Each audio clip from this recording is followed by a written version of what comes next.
Zee 24 तास एक पाऊल पुढे।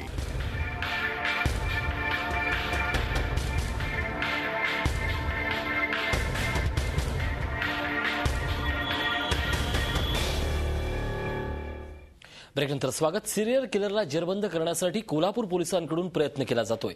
अनेक क्लुप्त्यांचा वापर केला जातो, मात्र तो काही त्यांच्या हाती लागत नाहीये।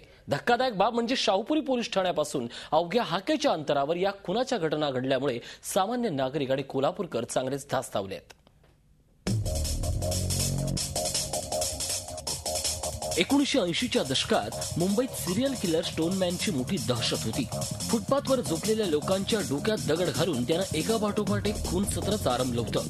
स्टोनमॅन मर्डर्स हा चित्रपट त्यावरच आधारित होता। मात्र रुपेरी पडद्यावरची कहाणी जेव्हा वास्तवात येते तेव्हा समाज हादरून जातो। कोल्हापुरातील नागरिक सध्या अशाच एका स्टोनमॅनच्या भीतीच्या छायेत जगतायत। गेल्या 3 महिन्यापासून कोल्हापुरात खुनाचं सत्र सुरू असून पोलिसांच्या हाती अद्याप कोणतेच धागेदोरे लागलेले नाहीत। पोलिसांनी या प्रकरणात भिकारी, फिरस्ते आणि तृतीयपंथीयांकडे चौकशी केली, पण त्यातून त्यांच्या हाती काहीच लागलं नाही। हे खून सत्र रोखण्यासाठी पोलिसांनी कोल्हापुरातील भिकाऱ्यांची रवानगी इतर शहरात केली आहे। 2010 साली सर्वोच्च न्यायालयानं सर्वच राज्य सरकार आणि स्थानिक स्वराज्य संस्थांना निराधार आणि निराश्रित लोकांसाठी रात्र निवाऱ्याची व्यवस्था करण्याचे आदेश दिले होते। त्याप्रमाणे महानगरपालिकेने रात्र निवाऱ्याची व्यवस्था शहराच्या बाहेर उपनगरामध्ये केली। 1 महिनाभर हे रात्र निवारा चाललं। ठेकेदारी पद्धतीनं या ठिकाणी पैसे उकळण्याचा धंदा चालला। त्यानंतर 1-2 महिन्यामध्ये हे रात्र निवाऱ्याची व्यवस्था बंद पडली। शाहूपुरी पोलीस ठाण्यापासून हाकेच्या अंतरावर हे खून सत्र सुरू असून ते रोखण्यात पोलिसांना अपयश आल्याचं चित्र दिसतंय।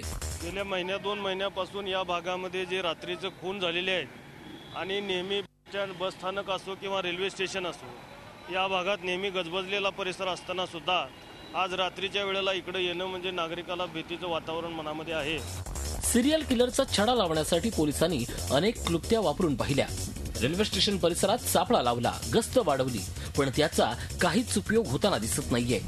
त्यामुळे हा सिरियल किलर कधी जेरबंद होणार असाच प्रश्न कोल्हापूरकरांकडून विचारला जातोय।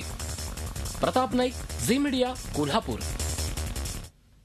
आपण याच विषयावर बोलतोय। आपल्यासोबत दिलीप देसाई आहेत। देसाई सर, आपण यांच्या विषयासंदर्भात बोलणार आहोत, कारण हे सगळं प्रकरण धक्कादायक आहे। जवळजवळ 45 खून, तेही गृहराज्यमंत्र्यांच्या जिल्ह्यात। या संदर्भात श्वान पथक आणण्यात आलं। कदाचित ते श्वान पथक गोल गोल फिरलं, पण पोलीस मात्र फक्त डोळे बंद करून फिरतायत का? याच प्रश्नाचं उत्तर एका छोट्याशा ब्रेकनंतर पाहत राहा सिरियल किलर।